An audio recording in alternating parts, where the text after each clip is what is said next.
ሰላም ውድ የግሬስ ፋርማ ቤተሰቦች እንደምን ቆያችሁ? ሁሉ ሰላም። ግሬስ ፋርማዎች ነን። ለቻናላችን አዲስ የሆናችሁ ቤተሰቦች ቻናሉን ሰብስክራይብ በማድረግ እንዲሁም ቪዲዮ ላይክ በማድረግ እንድትጀምሩ ይሁን ስንል በአክብሮት እንጠይቃለን። እንግዲህ ግሬስ ፋርማ እንደምታወቀው በተለያዩ ዓመተ ምህረት የወጡ ኤግዚት ኤግዛም እንዲሁም ደግሞ ላይሰንስድ ኤግዛም ሰው ከነ ማብራሪያ የምታገኙበት ቻናል ነው። ፕላስ በተለያዩ ቶፒኮች ዙሪያ አጫጭር ቱቶሪያሎችን የምታገኙበት ቻናል ነው። የግሬስ ፋርማ ቤተሰብ ይሁኑ። እንዲሁም ብዙ ነገሮችን እንደ ፋርማሲ ተማሪዎች ይጠቀሙ ስንል በአክብሮት እንጠይቃለን። እንዲሁም እናንተ ለምታውቋቸው ሌሎች ፋርማሲ ተማሪዎች ሼር እንድታደርጉ ይሁን። ስለዚህ ኔክስት መንዝ ላይ ያው ኤክስፔክት ይደረጋል አይደለ አት ናሽናል ሌቨል ሲኦሲ ጥያቄ እንደምሰጥ እና እኛም ደግሞ ለዚህ ዝግጅት ረዳችሁ ዘንድ በተለያዩ ዓመተ ምህረት የወጡ ፒውር ሲኦሲ ጥያቄዎችን ከነማብራሪያ እያየናለን። ከባለፈው ፓርቲቱ የቀጠለውን ደግሞ ዛሬም ኬዝ ቤዝድ የሆኑ ጥያቄዎችን ለማየት እንሞክራለን። ያላያችሁት ያን ፓርት 1 እንድታዩ ሪከመንድድ እናደርጋለን። Question number 11, a 14 years old male patient is presented to a neurologic clinic with a chief complaint of abnormal body movement. chief of complaint ምን ነበረ? abnormal የሆነ body movement and loss of consciousness. ቫይታል ሳይን አር ኖርማል እንደ ኢሲጂ ሰው ሲጀር አይደለም። ቫይታል ሳይኑ ኖርማል ነው፣ ነገር ግን ኢኢጂው ምንን ነበረ የሚያሳየው? ሲጀር መኖሩን ያሳይ ነበረ። ጥያቄው ምንድነው? ዋት ኢዝ ዘ ሞስት ሪሌቫንት ሂስትሪ ፎር ፋርማሲውቲካል ኬር ኢን ዲስ ፕሮሰስ። ስለዚህ ለዚህ ሰው ፋርማሲውቲካል ኬሩን ኢኒሺየት ለማድረግ the most relevant history የትኛው ነው ጥያቄው እያለ ያለው። ስለዚህ ሁልጊዜ እንደምንላቸው አንደኛ ኢሉሚኔሽን ሜትድ እንጠቀማለን። ከአራቱ ምርጫዎች በዋናነት ሁለት የማይሆኑትን ቀጥታ እናወጣለን ማለት ነው። ስለዚህ የመጀመሪያው አሁን ከዚህ ውስጥ ሂስትሪ ኦፍ ኢፒሌፕሲ ኦፍ ሂስ ዋይፍ ይሄን እናወጣለን። ፕላስ ደግሞ ሌላው ምንድነው? ፋሚሊ ሂስትሪ ኦፍ ኢፒሌፕሲ አንዱ ሪስክ ፋክተር ነው አይደለ? ስለዚህ እሱን እናወጣውን። ፓስት ሜዲካል ሂስትሪ ኦፍ ፔሸንት ይህም እንትን ልል ይችላል፣ ግን ሞር ማንን እናወጣ? እስቲ ለማንኛውም ቢን እናወጣና ከዛ ቅድሚያ እንሰጣለን ማለት ነው። ስለዚህ what is the most relevant history of for pharmaceutical care in this process ለምለው the correct answer is ምንም ጥያቄ የለውም ይሄ ነው አይደለ? frequency of seizure events and the precipitating factor አይተን ነው እንትን ልንል የምንችለው ማለት ነው። most important for seizure management is the first one is frequency. አንድን ሲጀር ዳያግኖስ ካደረግን በኋላ ለሲጀር ማኔጅመንት በጣም የሚጠቅሙን ምንድነው? አንደኛ ፍሪኩዌንሲ ኦፍ ሲጀር ነው። ሁለተኛ ትሪገርስ ፋክተሮች እና ፓተርን። third one is pattern.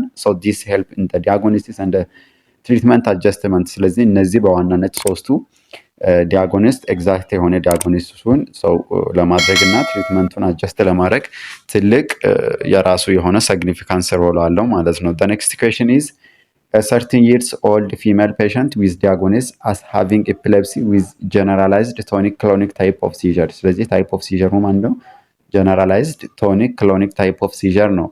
she was treated with 100 mg daily of carbamazepine for the last 3 months. ስለዚህ እየተጠቀመች የነበረው አንቲ ሲጀር ድራግ ምንድነው? ካርባማዚፒን 100 ሚሊግራም ዴይሊ ነው። currently she is presented with a multiple episodes of seizure. ስለዚህ እኛ ጋር ስትመጣ ኤፒሶድ ምን ነበረ ማለት multiple episode of seizure ነበረባት። ስለዚህ what is the most likely problem that is related to drug therapy in this patient? ስለዚህ ዲቲፒ ከዚህ በፊትም ፓርት 1 እና ፓርት 2 ብለን ሰርተንላችኋል። እዚሁ ግሬስ ፋርማ ቻናል ላይ ታገኛላችሁ። ፕላስ ደግሞ ለተለያዩ ኤግዚት ኤግዛም እንዲሁም ለሲኦሲ ፕሪፓሬሽን የሚጠቅሟችሁ በጣም ጠቃሚ የሆኑ አጫጭር ፓወርፖይንቶችን፣ የተለያዩ ጥያቄዎችን የግሬስ ፋርማ ቴሌግራም ቻናል ዲስክሪፕሽን እዚሁ አስቀምጠንላችኋል። ስለዚህ ጆይን ማድረግ ትችላላችሁ። ስለዚህ ዲቲፒ አንድ ኮመን ፎከስ ኤሪያ ነው አይደለ? ስለዚህ በኬዛችን መሰረት 100 ሚሊግራም ዴይሊ ኦፍ ካርባማዜፒን እየወሰደች for the last 3 months እኛ ጋር ስትመጣ ምንድነው currently she is presented with a multiple episode of seizure. ስለዚህ በተደጋጋሚ ሲጀር ያስከትላት ምን ነበረ? ያጋጥማት ነበረ። ስለዚህ ምን አይነት ዲቲፒ ነው በዚህ ፔሸንት ላይ አፕን ያደረገ ነው? በዋናነት ጥያቄያችን ኤ ዶዝ ቱ ሎው፣ B ineffective drug therapy, C unnecessary drug therapy, D ወደ ዲ በምንመጣበት ጊዜ ደግሞ ምንድነው ሰው አዲሽናል ቴራፒ ሰው ቅድም ብለናል። ዶዝ ቱ ሎው ስንል እንግዲህ ዶዝ ቱ ሎው ስንል ሰው ፔሸንታችን ላይክ በቀን 400 ሚሊግራም ዴይሊ መውሰድ ሲገባው ወይ 300 ወይ 200 ወይ 100 ከወሰደ ዶዝ ቱ ሎው ልንል እንችላለን አይደለ?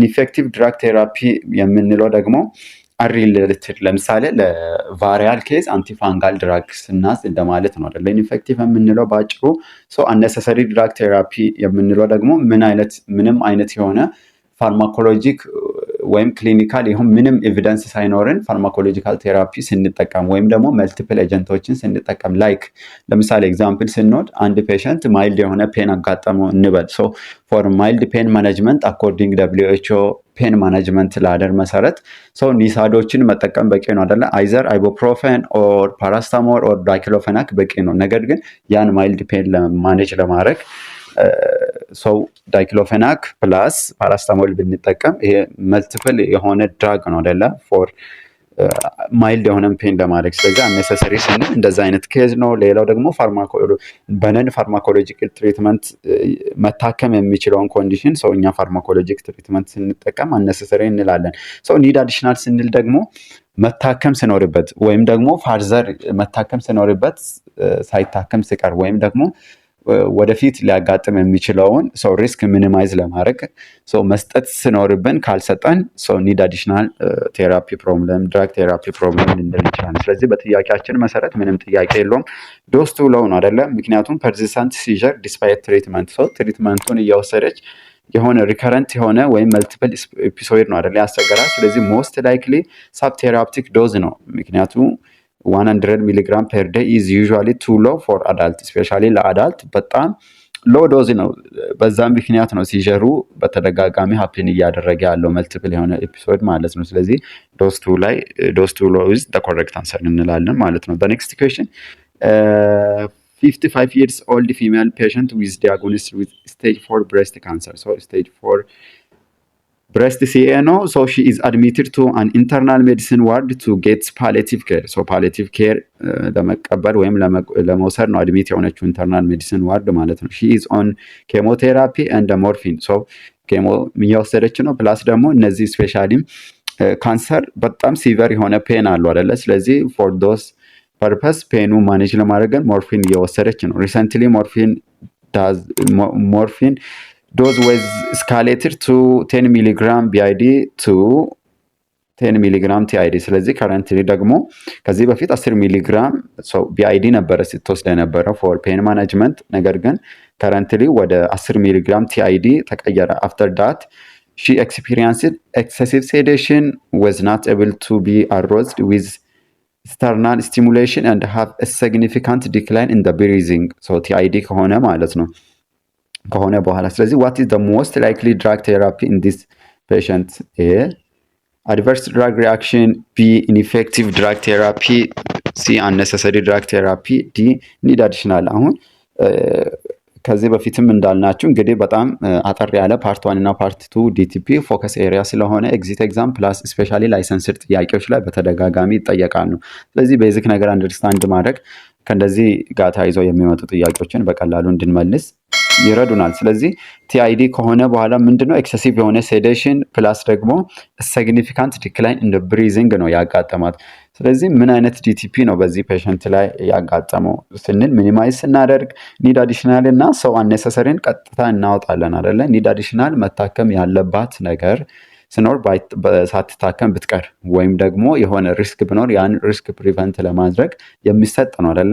አኔሰሰሪ የምንለው ደግሞ አኔሰሰሪ ሞርፊን it is necessary አይደለ? ኬሞቴራፒም ላለባት ኬዝ so ineffective እና ኤዲአር ቀረ። ሞር ደግሞ ኤዲአር ነው። ምክንያቱም one of the most common adverse effect of እነዚህ especially ኦፖይዶስ ምንድነው እነዚህ ሪስፓራቶሪ ዲስትሬስ ያስከትላሉ አይደለ? so ያ ነው ያው significant የሆነ decline in the breathing እና excessive sedation እንዲያጋጥም። ስለዚህ the correct answer is A ይሆናል ኤዲአር ማለት ነው። so excessive sedation like plus respiratory depression is classic opioid toxicity ነው። ስለዚህ the correct answer is ADR ይሆናል ማለት ነው። እንግዲህ ግሬስ ፋርማዎች ነን። ለቻናላችን አዲስ የሆናችሁ ቤተሰቦች ቻናሉን ሰብስክራይብ በማድረግ ቤተሰብ እንድትሆኑ እንዲሁም በየጊዜው እየሰራን እንደዚህ የምንለቃቸው እጅግ ለፋርማሲ ተማሪዎች እንዲሁም ለማንኛውም ለጤና ተማሪዎች የሚጠቅሙ ሲግኒፊካንት የሆኑ ቲፖችን ማግኘት ትችላላችሁ። ለማንኛውም ሀሳብ አስተያየት ካላችሁ በዩዘር ኔማችን ኮንታክት ማድረግ ትችላላችሁ። So the next question 14ኛ ደርሰናል። An 18 years old patient come to emergency department after having idiopathic epilepsy with generalized tonic-clonic seizure. So the two seizures occurred without recovery of consciousness. He fulfilled the criteria and was diagnosed with status epilepticus. So status epilepticus በምንልበት ጊዜ እንደምታውቁት ሰው መልቲፕል የሆነ ሲዥር ኤፒሶድ ይሆንና ሰው ሲዝ እያደረጉ 5 እና ከዛ ደቂቃ በላይ ከቆዩ ስታተስ ኤፒሌፕቲከስ እንላለን ማለት ነው። ሰው ኬዛችንን በዚህ አንደርስታንድ እንድታደርጉ ይሁን።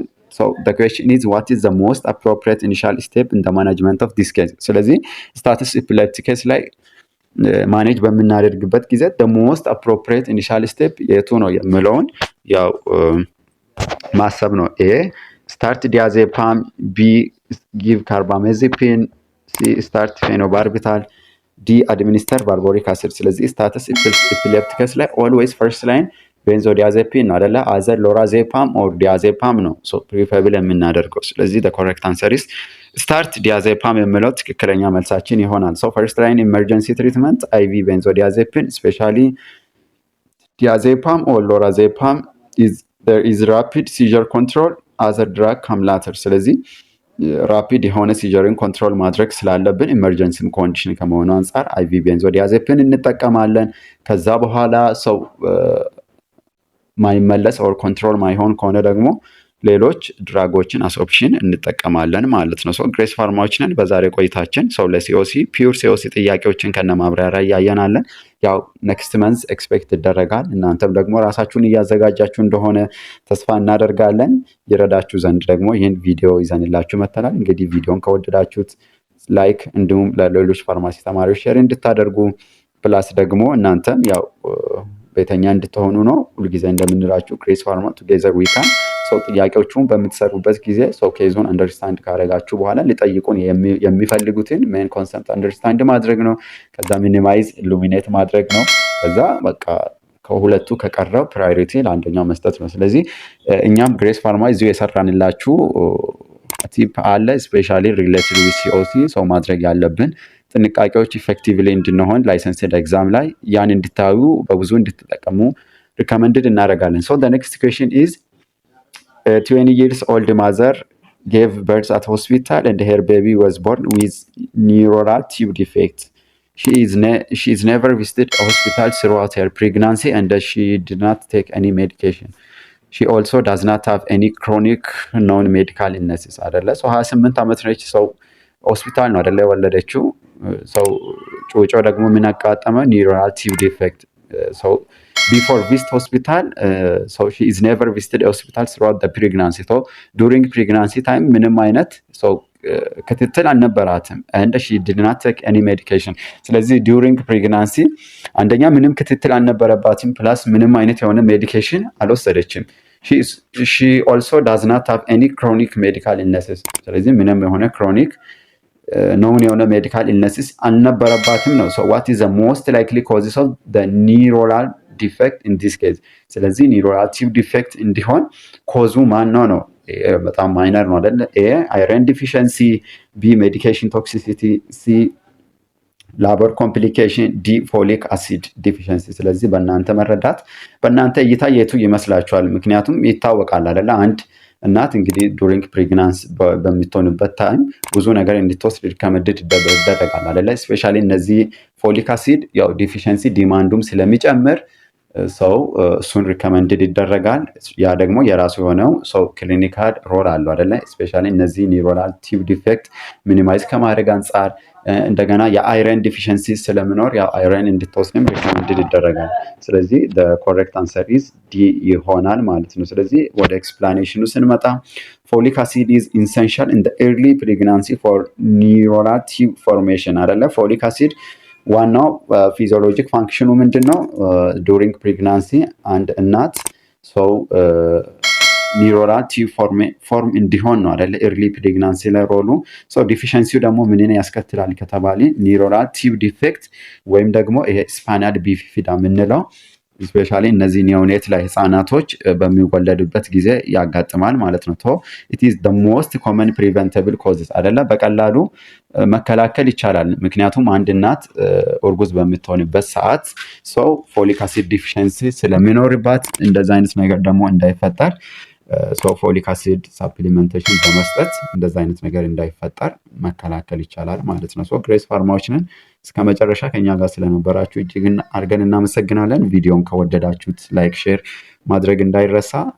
እንድንሰራላችሁ የምትፈልጉትን ነገር ደግሞ በኮሜንት ሴክሽን ብታስቀምጡልን እኛም በዛ ወይ ለመዘጋጀት እንሞክራለን። ለማንኛውም ሀሳብ አስተያየት እዚህ ቴሌግራም ዩዘር ኔማችንን @temu24tsc በሚለው ኮንታክት ማድረግ ትችላላችሁ። ግሬስ ፋርማዎችንን ሁሉ ጊዜ እንደምንላችሁ ቱጌዘር ዊ ካን ኔክስት እስክንገናኝ ድረስ ባይ ባይ። መልካም ቆይታ።